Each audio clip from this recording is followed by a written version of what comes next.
తెలంగాణలో కాంగ్రెస్ మేనిఫెస్టో ప్రకారం మాదిగల న్యాయమైన కోరిక ఎస్సీ వర్గీకరణ అమలు చేయాలని ఆర్టీసీ మాజీ చైర్మన్ గోనె ప్రకాష్ రావు డిమాండ్ చేశారు.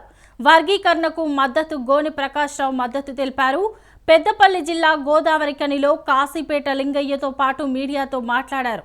ఎంఆర్పీఎస్ వ్యవస్థాపక అధ్యక్షుడు మందకృష్ణ మాదిక ఈ నెల 22న ఏర్పాటు చేసిన సన్నాహక సాంస్కృతిక కార్యక్రమంలో 1000 డప్పులతో కవాతు జరుగుతుందని చెప్పారు. ఎస్సీ వర్గీకరణను అడ్డుకునేందుకు ఎమ్మెల్యే వివేక్ కుటుంబం కుట్రలు పన్నుతోందన్నారు. తాపీ పని నుంచి టాటా బిర్లాగా ఎదిగిన వెంకటస్వామి ఫ్యామిలీ స్వలాభం కోసం మూలలను వాడుకుంటోందని చెప్పారు.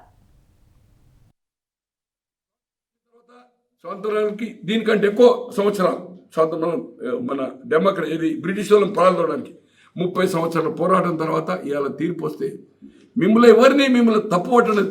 జనాభా ప్రాతిపదిక ఏదుందో ఆ ప్రకారంగా అంటున్నారు. ఈ దీంట్లో 59 తెగలున్నాయి. ఎవరి వృత్తులు వాళ్ళే. మాల వృత్తి సుంకరి నీరెట్టి ఉంటారు.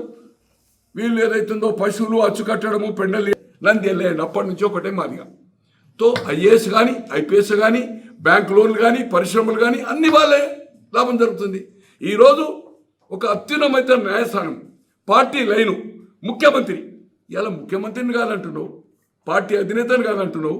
ఈరోజు ఏదైతుందో డబ్బులు అహంకారంతో ఏదైతుందో ప్రదర్శన చేసి నేను దీన్ని అడ్డుకుంటా అంటే ఎట్లా అడ్డుకుంటావాను? ధర్మపురిలో 23,995 మంది, చెన్నూరులో 15,176 మంది, బెల్లంపల్లిలో 12,689 మంది. దీనికి అదనంగా 10% వేసుకుంటే మా యొక్క జనాభా వస్తుంది. మా జనాభా ప్రకారం మాకు రిజర్వేషన్లు ఇవ్వమని అడుగుతున్నాం.